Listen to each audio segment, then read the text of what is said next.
அன்பான இறை மக்களே, உங்கள் அனைவரையும் நம் ஆண்டவர் இயேசு கிறிஸ்துவின் நாமத்தினால் வாழ்த்துகிறேன்.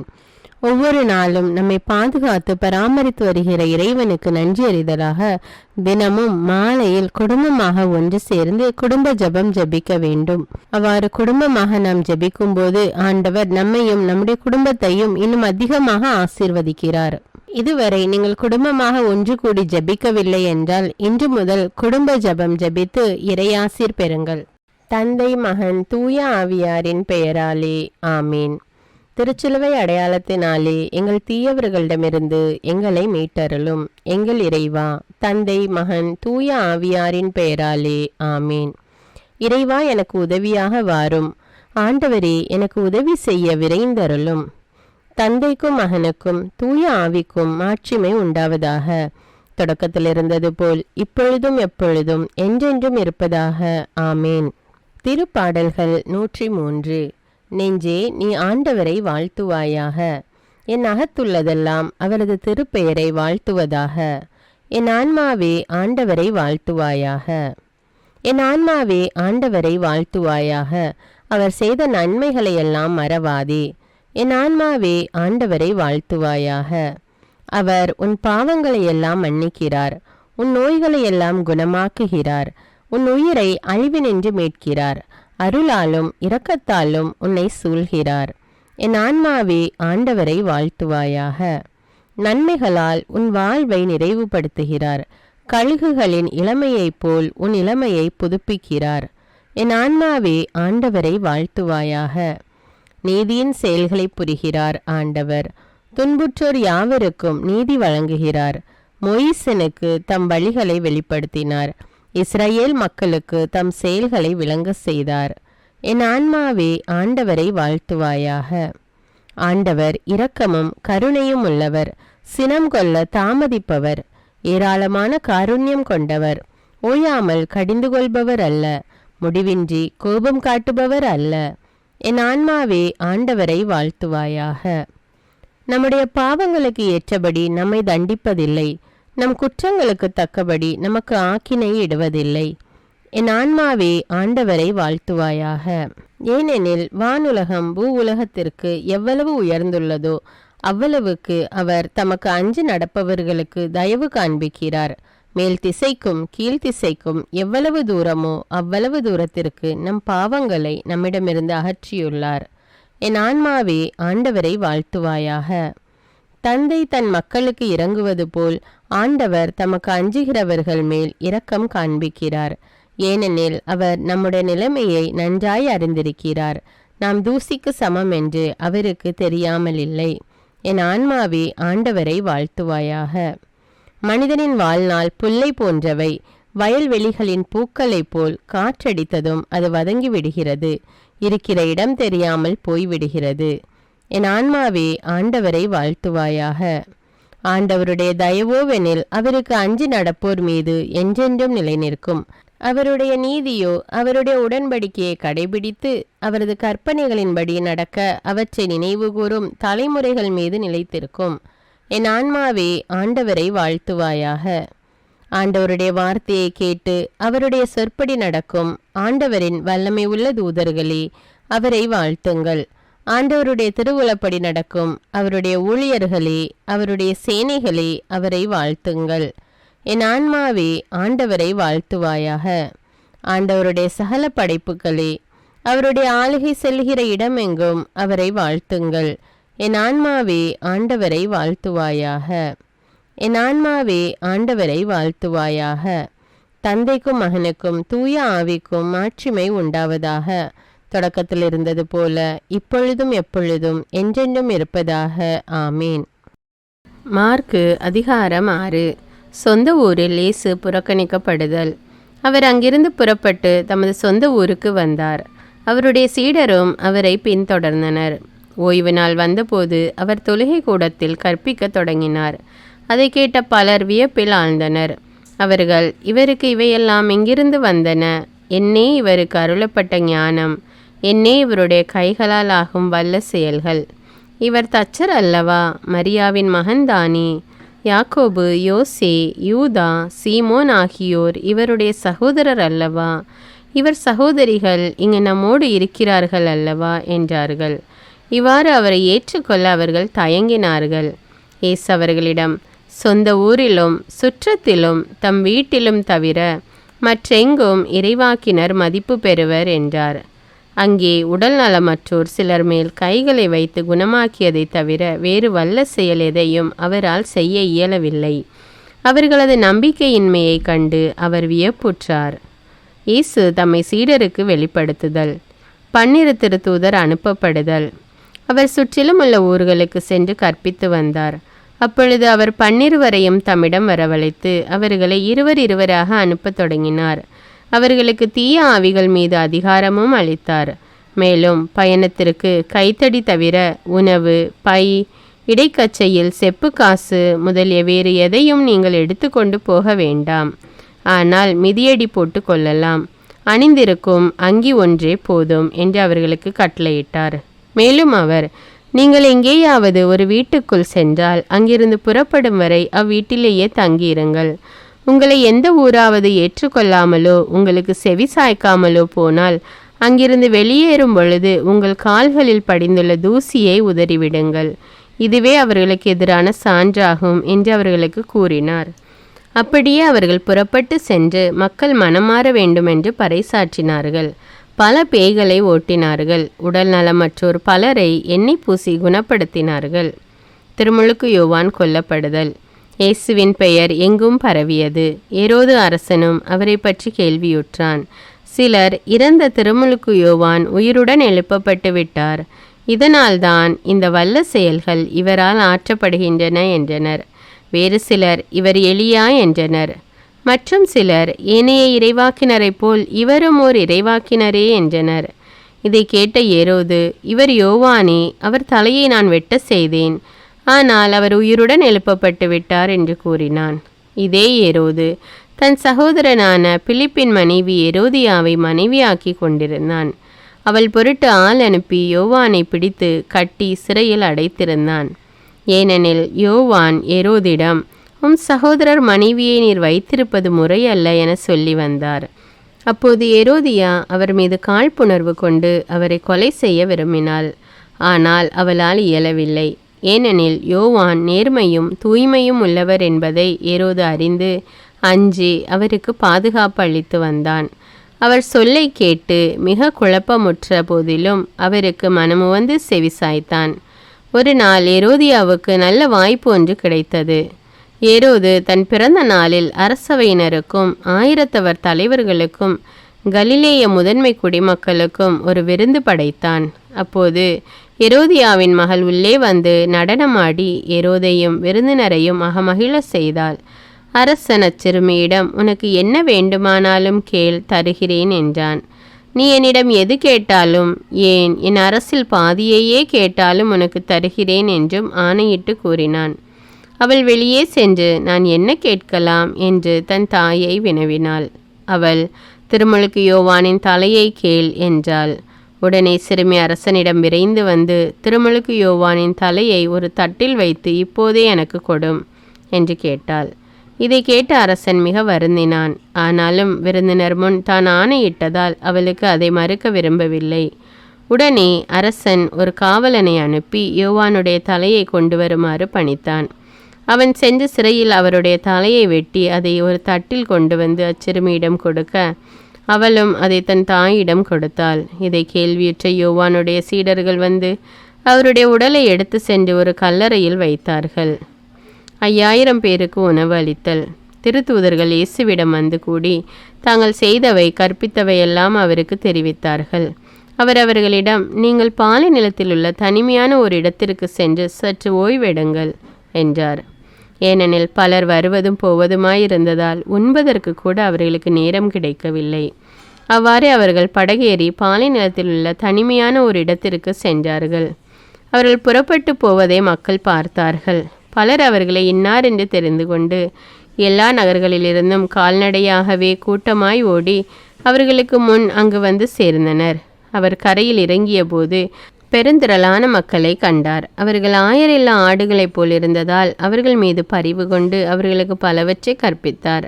இதற்குள் நெடுநேரமாகிவிடவே சீடர் அவரிடம் வந்து, இவ்விடம் பாலை நிலமாயிற்று, ஏற்கனவே நெடுநேரமாகிவிட்டது.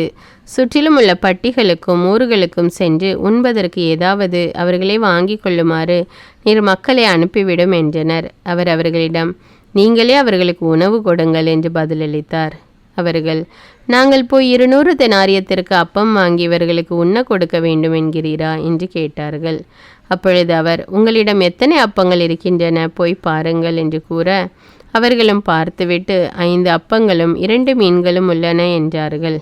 அவர் எல்லோரையும் பசும்புல் தரையில் அமர செய்யும்படி சீடர்களை பணித்தார். மக்கள் 100 பேராகவும் 50 பேராகவும் வரிசை வரிசையாய் அமர்ந்தனர். அவர் அந்த 5 அப்பங்களையும் 2 மீன்களையும் எடுத்து வானத்தை அண்ணாந்து பார்த்து கடவுளை போற்றி அப்பங்களை பிட்டு அவர்களுக்கு பரிமாறுவதற்காக தம் சீடரிடம் கொடுத்தார். அவ்வாறே அந்த 2 மீன்களையும் எல்லோருக்கும் பகிர்ந்தளித்தார். அனைவரும் வயிறார உண்டனர். பின் எஞ்சிய அப்பத்துண்டுகளையும் மீன் துண்டுகளையும் 12 கூடைகள் நிறைய எடுத்தனர். அப்பம் உண்ட ஆண்களின் தொகை 5000. கடல் மீது நடத்தல். இயேசு கூட்டத்தினரை அனுப்பி கொண்டிருந்தார். அப்பொழுது தம் சீடரையும் உடனே படகேறி தமக்கு முன் அக்கறையில் உள்ள பெத்சாய்தாவுக்கு செல்லுமாறு அவர் கட்டாயப்படுத்தினார். அவர் அவர்களிடமிருந்து விடை பெற்று கொண்டு இறைவனிடம் வேண்டுவதற்காக ஒரு மலைக்கு சென்றார். பொழுது சாய்ந்த பிறகும் படகு நடுக்கடலில் இருந்தது. ஆனால் அவர் தனியே கரையில் இருந்தார். அப்போது எதிர்காற்று அடித்தது. சீடர்கள் தண்டு வலிக்க பெரிதும் வருந்துவதை கண்ட அவர் கடல் மீது நடந்து அவர்களை நோக்கி வந்தார். அவர்களை கடந்து செல்ல விரும்பினார். அப்போது ஏறக்குறைய 4ஆம் காவல் வேளை. அவர் கடல் மீது நடப்பதை கண்டு அது பேய் என்று எண்ணி அவர்கள் அலறினார்கள். ஏனெனில் எல்லாருமே அவரை கண்டு அஞ்சி கலங்கினர். உடனே இயேசு அவர்களிடம் பேசினார். துணிவோடிருங்கள், நான் தான், அஞ்சாதீர்கள் என்றார். பிறகு அவர்களோடு படகில் ஏறினார். காற்று அடங்கியது. அவர்கள் மிக மிக மலைத்து போனார்கள். ஏனெனில் அப்பங்கள் பற்றிய நிகழ்ச்சி அவர்கள் புரிந்து கொள்ளவில்லை. அவர்கள் உள்ளம் அழுங்கி போயிருந்தது. கெனசரேத்தில் நலமளித்தல். அவர்கள் மறுகரைக்கு சென்று கெனசரேத்து பகுதியை அடைந்து படகை கட்டி நிறுத்தினார்கள். அவர்கள் படகை விட்டு இறங்கிய உடனே மக்கள் இயேசுவை இன்னார் என்று கண்டுணர்ந்து அச்சுற்றுப்பகுதி எங்கும் ஓடி சென்று அவர் இருப்பதாக கேள்விப்பட்ட இடங்களுக்கெல்லாம் நோயாளர்களை படுக்கையில் கொண்டு வர தொடங்கினார்கள். மேலும் அவர் சென்ற ஊர்கள், நகர்கள், பட்டிகள் அனைத்திலும் உடல்நலம் குன்றியோரை பொதுவிடங்களில் கிடத்தி அவருடைய மேலுடையின் ஓரத்தையாவது அவர்கள் தொட அனுமதிக்குமாறு அவரை வேண்டினார்கள். அவரை தொட்ட அனைவரும் நலமடைந்தனர். பாவங்களுக்காக மனம் வருந்தி மன்னிப்பு கேட்போம். எல்லாம் வல்ல இறைவனிடமும் எப்போதும் கன்னியான பரிசுத்த மரியாவிடமும் அதிதூதரான தூய மிக்கேலிடமும் திருமுழுக்கு யோவானிடமும் திருத்தூதரான தூய பேதுரு பவுலிடமும் தூயவர் எல்லாரிடமும் நான் பாவி என்று ஏற்றுக்கொள்கின்றேன். ஏனெனில் என் சிந்தனையாலும் சொல்லாலும் செயலாலும் பாவங்கள் பல செய்தேன். என் பாவமே, என் பாவமே, என் பெரும்பாவமே. ஆகையால் எப்பொழுதும் கன்னியான தூய மரியாவையும் அதிதூதர் தூய மிக்கேலையும் திருமுழுக்கு யோவானையும் தூயவர் எல்லோரையும் எனக்காக வேண்டிக் கொள்ள மன்றாடுகிறேன். எல்லாம் வல்ல இறைவன் நம்மீது இரக்கம் வைத்து நம்முடைய பாவங்களை மன்னித்து நம்மை நிலையான வாழ்வுக்கு அழைத்து செல்வாராக. ஆமேன். எல்லாம் வல்ல இரக்கமுள்ள ஆண்டவர் நமக்கு பாவ மன்னிப்பும் பொறுத்தலும் விமோச்சனமும் அளிப்பாராக. ஆமேன். குடும்ப மன்றாட்டு. ஆண்டவர் உலக பெரும் குடும்பமான மானிடத்தின் மீதும் அவருடைய அன்பு குடும்பமாகிய திருச்சபை மீதும் குறிப்பாக அவருடைய பெயரால் இங்கு கூடியிருக்கும் நம் குடும்பத்தின் மீதும் தம் அருட்கொடைகளை பொழிந்தருளுமாறு மன்றாடுவோம். இக்குடும்பத்தில் உறுப்பினர் எல்லோரும் ஒருவருக்கொருவர் அன்பிலும் தேவ அருளிலும் நிலைத்திருக்க வேண்டுமென்று உம்மை மன்றாடுகிறோம். ஆண்டவரே, எங்கள் மன்றாட்டை கேட்டருளும். பகையாலும் விரோதத்தாலும் பிரிந்து வாழும் குடும்பங்களை எல்லாம் உமது திருக்குடும்பத்தின் ஒற்றுமைக்கும் அன்பு வாழ்வுக்கும் அழைத்து கூட்டி சேர்க்க வேண்டும் என்று உம்மை மன்றாடுகிறோம். ஆண்டவரே, எங்கள் மன்றாட்டை கேட்டருளும். இக்குடும்பத்தின் மக்கள் எல்லாம் உமக்கும் மனிதருக்கும் உகந்தவர்களாகி ஞானத்திலும் வயதிலும் அருளிலும் வளர்ந்தோங்க வேண்டும் என்று உம்மை மன்றாடுகிறோம். ஆண்டவரே, எங்கள் மன்றாட்டை கேட்டருளும். இக்குடும்பத்தின் வியாதி துன்ப வருத்தங்களில் நீரே துணையாக நின்று உமது வலக்கரத்தால் பசாசின் சக்திகளை விரட்டியோட்டி தயை புரியுமாறு உம்மை மன்றாடுகிறோம். ஆண்டவரே, எங்கள் மன்றாட்டை கேட்டருளும். தரித்திரம், வியாதி, சாவு, கவலை இவற்றால் துன்புறும் குடும்பங்கள் எல்லாம் உமது அளவற்ற அன்பிலும் பராமரிப்பிலும் நம்பிக்கை கொள்ளுமாறு உதவி புரிய உம்மை மன்றாடுகிறோம். ஆண்டவரே, எங்கள் மன்றாட்டை கேட்டருளும். இங்கு இப்பொழுது பிரசன்னமாயிராத இக்குடும்பத்தை சார்ந்த உறுப்பினர் எல்லோரையும் சகல ஆன்ம சரீர ஆபத்துக்களில் இருந்து காப்பாற்றி உமது அன்பிலும் அருளிலும் வைத்து காத்தருளுமாறு உம்மை மன்றாடுகிறோம். ஆண்டவரே, எங்கள் மன்றாட்டை கேட்டருளும். இக்குடும்பத்தில் மரித்தவர்கள் விசுவாசத்தின் முத்திரையோடு எங்களுக்கு முன் சென்று சமாதானத்தில் நித்திரை செய்கின்ற எல்லா மரித்த விசுவாசிகளுக்கும் நித்திய இளைப்பாற்றி தந்தருள வேண்டும் என்று உம்மை மன்றாடுகிறோம்.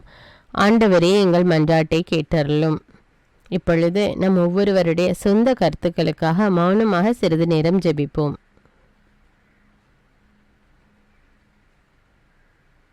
எல்லாம் வல்ல சர்வேஸ்வரா, உமது திருமகன் இயேசு கிறிஸ்து மரியாளுக்கும் சூசையப்பருக்கும் பணிந்து குடும்ப வாழ்வை சொல்லறிய புண்ணியங்களால் அர்ச்சிக்க வேண்டும் என்று திருவுளமானீர். அவருடைய பெயரால் இங்கு கூடியிருக்கும் இக்குடும்பத்தை கண்ணோக்கி பாரும். அத்திரு குடும்பத்தின் முன்மாதிரிகையை இக்குடும்பமும் கண்டு பாவித்து இறுதியில் திரு ஏக சர்வேஸ்வரனாய் வாழும் உமது நித்திய குடும்பத்திற்கு வந்து சேர அருள் புரியும். உம்மோடும் பரிசுத்த ஆவின் ஐக்கியத்தில் சர்வேஸ்வரனாய் என்றென்னும் வாழ்ந்து ஆட்சி செய்கின்ற எங்கள் ஆண்டவரும் உம்முடைய சுதனுமாகிய அதே இயேசு கிறிஸ்துவின் வழியாக உம்மை மன்றாடுகிறோம். ஆமீன். இயேசு வாழ்ந்து இறந்தார் என்பது நற்செய்தி அல்ல. அவர் இறந்து உயிர் தெழுந்து இன்றும் வாழ்கிறார் என்பதே நற்செய்தி. ஆண்டவர் நம்மோடு வாழ்ந்து கொண்டிருக்கும் போது நாம் ஏன் கவலைப்பட வேண்டும்? நம்முடைய மன்றாட்டுக்கள், விண்ணப்பங்கள் அனைத்தையும் நன்றியோடு நம் ஆண்டவருடைய சமூகத்தில் இப்பொழுது எடுத்து வைப்போமா? பரலோகத்தில் இருக்கின்ற எங்கள் பிதாவே, விண்ணையும் மண்ணையும் படைத்தவரே, இக்காலத்துக்கும் அரசராயிருக்கின்ற ஒரே கடவுளே, மிகுந்த இரக்கமுடைய இறைவா, படைகளின் ஆண்டவரே, எங்கள் பாவங்களை மன்னிக்கும் தெய்வமே, எங்களுக்கு சமாதானத்தை அருள்பவரே, வெற்றியை கொடுக்கும் தேவனே, எங்களை குணமாக்கும் தந்தையே, எங்களை காண்கிறவரே, வழி நடத்துபவரே, ஆறுதலின் தெய்வமே, தம் ஒரே மகன் மீது நம்பிக்கை கொள்ளும் எவரும் அழியாமல் நிலை வாழ்வு பெறும் பொருட்டு அந்த மகனையே அளிக்கும் அளவுக்கு உலகின் மேல் அன்பு கூர்ந்தவரே, தம்மை நோக்கி மன்றாடும் யாவருக்கும், உண்மையாய் தம்மை நோக்கி மன்றாடும் யாவருக்கும் அருகில் இருக்கும் ஆண்டவரே, உம்மை ஆராதிக்கிறோம், உம்மை போற்றுகிறோம், உம்மை துதிக்கிறோம், உமக்கு நன்றி செலுத்துகிறோம். ஆண்டவராகிய இயேசுவே, எங்கள் மெசியாவே, எங்கள் நல்லாயனே, உலகின் ஒளியானவரே, எங்கள் மீட்பரே, வாழ்வும் வழியும் உண்மையுமானவரே, பரலோகத்திலிருந்து இறங்கி வந்த இயேசுவே, பாவியை தேடி வந்த இயேசுவே, நோயுற்றோரை குணப்படுத்தும் இயேசுவே, உலகின் பாவங்களை போக்கும் செம்மறியே, உம்மை அன்பு செய்கிறோம், ஆராதிக்கிறோம்.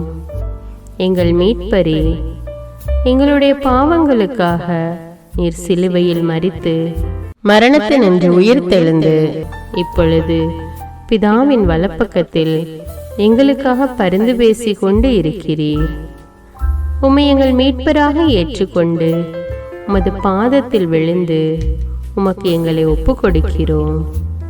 உமது திரு இரத்தத்தால் கழுவி எங்களை நீதிமான்களாய் மாற்றும் ஆண்டவரே, நாங்கள் செய்த எல்லா பாவங்களையும், குறிப்பாக எங்களுக்கு சாபத்தை கொண்டு வந்த பாவங்களுக்காகவும் மனம் வருந்துகிறோம். எங்களை மன்னியும் தெய்வமே, எங்கள் முன்னோர்களின் பாவங்களினால் ஏற்பட்ட சாபங்களையும் நீர் சிலுவையில் சுமந்து தீர்த்தீர் என்று விசுவசிக்கிறோம். பாவங்களையும் சாபங்களையும் நீக்கி எங்களுக்கு விடுதலையை தாரும். எங்கள் மீட்பரே, உமக்குள் நாங்கள் மன்னிப்பை பெற்றது போலவே எங்களுக்கு தீமை செய்தவர்கள், எங்களை தவறான பாதையில் நடத்தியவர்கள் அனைவரையும் உமது சித்தத்தின்படியே மன்னிக்கிறோம். எங்களை ஆசீர்வதியும். தூய ஆவியானவரே, மாட்சிமிக்க ஆவியானவரே, வாழ்வு தரும் ஆவியானவரே, வல்லமையின் ஆவியானவரே, எங்கள் தேற்றரவாளரே, திடம் தருபவரே, மகிழ்ச்சியின் ஆவியானவரே, விண்ணப்பிக்கும் ஆவியானவரே, நோய் நீக்கும் ஆவியானவரே, பாவத்தை உணர்த்தும் ஆவியானவரே, புது இதயம் அருள்பவரே, புது வாழ்வு அருள்பவரே, இறுதி நாளில் மாந்தர் யாவர் மேலும் ஊற்றப்படும் ஆவியானவரே, சத்தியத்திற்குள் எங்களை வழிநடத்துபவரே, எங்களை உயிர்ப்பிக்கும் ஆவியானவரே, கொடைகளை அருள்பவரே, பாவத்தையும் சாபத்தையும் நீக்குபவரே, உம்மை ஆராதிக்கிறோம், அன்பு கூறுகிறோம், நன்றி செலுத்துகிறோம். எங்களை ஆசீர்வதியும். மூவரு தெய்வமே, எங்களுடைய ஆவி ஆன்மா உடலை உமக்கு ஒப்பு கொடுக்கிறோம். எங்கள் ஆண்டவராம் இயேசுவின் வருகையில் நாங்கள் குற்றமற்றவர்களாய் காணப்பட, நீதிமான்களாய் நிற்க உம்முடைய அருளை வேண்டுகிறோம். தூய்மையின்றி எவரும் கடவுளை காண முடியாது என்ற உண்மையை நாங்கள் அறிந்திருப்பதால் தூய்மை எங்கள் சிந்தனைகளை ஆட்கொள்ள வேண்டுமாய் உம்மிடம் தாழ்ந்து பணிந்து மன்றாடுகிறோம். நீங்கள் இயேசுவை ஏற்றுக்கொண்டபடியே அவருக்குள் வேறு கொண்டவர்களாகவும் அவர் மேல் கட்டப்பட்டவர்களாகவும் அவருக்குள் நடந்து கொள்ளுங்கள் என்ற மறை உண்மை எங்கள் வாழ்வின் அனுபவமாக உம்மிடம் ஜெபிக்கிறோம். நாங்கள் இயேசுவாக வளர்வதற்கு எங்கள் இதயத்தில் விருப்பத்தை உருவாக்குமாறு மன்றாடுகிறோம். உங்கள் பகைவர்களிடம் அன்பு கூறுங்கள், உங்களை சபிக்கிறவர்களை ஆசீர்வதியுங்கள், உங்களை பகைக்கிறவர்களுக்கு நன்மை செய்யுங்கள், உங்களை துன்புறுத்துவோருக்காக இறைவனிடம் வேண்டுங்கள் என்ற உமது திரு வசனங்களின்படி நாங்கள் வாழ்வதே உமது திருவுலமாகையால் உமக்கு கீழ்ப்படிந்து வாழும் அருளை எங்களுக்கு தாரும் சுவாமி. தீமையை நன்மையால் வெல்லுங்கள் என்ற இறை வார்த்தையின்படியே தீமைக்கு பதில் நன்மை செய்யும் திவ்ய சுபாவத்தை எங்களுக்கு தாரும். என் பொருட்டு மக்கள் உங்களை இகழ்ந்து துன்புறுத்தி உங்களை பற்றி இல்லாதவை பொல்லாதவை எல்லாம் சொல்லும்போது நீங்கள் பேறு பெற்றவர்களே, மகிழ்ந்து பேறு வகை கொள்ளுங்கள். ஏனெனில் விண்ணுலகில் உங்களுக்கு கிடைக்கும் கைமாறு மிகுதியாகும் என்ற உமது போதனையின்படியே எங்களுடைய இறை வாழ்வில் மற்றவர்கள் எங்களை புறக்கணிக்கும் போதும் நிந்தைக்குள்ளாக்கும் போதும் தீயதை பேசும்போதும் நாங்கள் அமைதி காத்து உமது பாடுகளை தியானித்து மிக சிறிய பாடுகளும் எங்களை இயேசுவை போல மாற இயேசுவுக்கு சாட்சி பகர உதவும் என்றுணர்ந்து அதுபோன்ற சூழ்நிலைகளில் உமக்கு நன்றி கூறுவதே உயர்வானது என்று நாங்கள் உணர செய்தருளும். இயேசுவே, கடவுள் வடிவில் விளங்கிய நீர் உம்மையே வெறுமையாக்கி அடிமையின் வடிவை ஏற்று மனிதருக்கு ஒப்பானீர். மனித உருவில் தோன்றி சாவை ஏற்கும் அளவுக்கு, அதுவும் சிலுவை சாவையே ஏற்கும் அளவுக்கு கீழ்ப்படிந்து உம்மையே தாழ்த்தி கொண்டீர். உன்னதங்களில் வாழும் நீர் எங்களுடைய மீட்புக்காக உம்மையே தாழ்த்தி பூவுலகத்திற்கு வந்ததை நாங்கள் உணர செய்தருளும். உமது தாழ்மையையும் தூய்மையையும் நாங்கள் அணிந்து கொள்ள எங்களுக்கு அருள் தாரும். மற்றவர்கள் உயர்விலும் மேன்மையிலும் நாங்கள் மகிழ்வடையும் மனதை எங்களுக்கு தாரும். பிதாவின் திருவுலத்தை நிறைவேற்றுவதே என் உணவு என்றுரைத்த இயேசுவே, பெருமையையும் சுயநீதியையும் எங்களிடமிருந்து நீக்கி தேவ நீதியை எங்களுக்குள் வைத்தருளும். மற்றவர்கள் எங்களுக்கு என்ன செய்ய வேண்டும் என்று நாங்கள் விரும்புகிறோமோ அதையே அவர்களுக்கு செய்ய வேண்டும் என்ற உமது போதனைக்கேற்ப மற்றவர்களுக்கு நன்மை செய்யவும் உதவவும் கொடுக்கவும் எங்களுக்கு உதவியருளும். எங்கள் ஆண்டவரே, நாங்கள் மீட்பின் அனுபவத்தோடு என்றும் வாழ, பாவ மன்னிப்பின் நிச்சயத்தை தொடர்ந்து அனுபவிக்க, பகைவர்களையும் அன்பு செய்ய, வேதனையுறும் உள்ளங்களுக்கு மகிழ்ச்சியை அளிக்க, எதிர்பார்த்த ஒன்று நடவாத போதும் அமைதியுடன் வாழ, காரியங்கள் போதுமான அளவு நடைபெறாத போதும் பொறுமையுடன் வாழ வேண்டும் என்றே நிந்தைக்குள்ளாக்குபவர்களிடமும் கனிவு காட்ட, புறக்கணிப்பவர்களுக்கும் நன்மை செய்ய, நண்பர்கள் உண்மையற்றவர்களாக மாறும்போதும் நாங்கள் உண்மையுடன் இருக்க, கடுமையான சோதனைகளிலும் தன்னடக்கத்துடன் வாழ, தூய கோலத்துடன் உம்மை வழிபட, விசுவாசத்திலிருந்து மகா விசுவாசமான வாழ்விற்கு கடந்து செல்ல, ஜெப வீரர்களாய் வாழ, இயேசுவின் சீடர்களாய் வாழ, இயேசுவுக்கு சாட்சி பகர மன்றாடுகிறோம். எங்கள் விண்ணப்பங்களை ஏற்று ஆசீர்வதியும். எதை பற்றியும் கவலைப்பட வேண்டாம். ஆனால் நன்றியோடு கூடிய இறைவேண்டல், மன்றாட்டு ஆகிய அனைத்தின் வழியாகவும் கடவுளிடம் உங்கள் விண்ணப்பங்களை தெரிவியுங்கள்.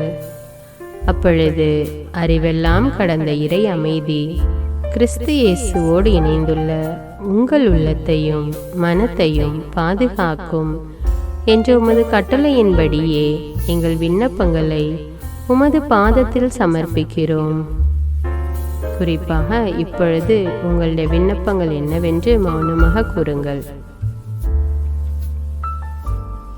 சர்வ வல்லவரே, விண்ணப்பத்தை கேட்பவரே, இரக்கங்களின் கடவுளே, ஆசீர்வதிக்கிறவரே, அற்புதங்களையும் அதிசயங்களையும் செய்பவரே, உமது திருவுளத்தின்படியே எங்களை ஆசீர்வதியும். உம்மை நாங்கள் காண்பதற்கு எங்கள் கண்களை தூய்மையாக்கும். உமது குரலை நாங்கள் கேட்பதற்கு எங்கள் செவிகளை திறந்தருளும். எங்களுக்கு ஆறுதலையும் தேறுதலையும் சமாதானத்தையும் தந்து ஆசீர்வதியும். உமக்கு நன்றி செலுத்துகிறோம். கோடானு கோடி நன்றி செலுத்துகிறோம். துதி, கன, மகிமை, மாட்சிமை யாவற்றையும் உமக்கே செலுத்துகிறோம். எங்கள் ஆண்டவராம் இயேசுவின் இனிய நாமத்தில் ஜெபிக்கிறோம் எங்கள் நல்ல பிதாவே, ஆமீன். இந்த வீடியோ உங்களுக்கு பயனுள்ளதாக இருந்தா என்பதை எனக்கு கமெண்ட்ஸில் தெரியப்படுத்துங்கள். மேலும் இந்த வீடியோவை பிறரோடு ஷேர் செய்து கொள்ளுங்கள். நன்றி.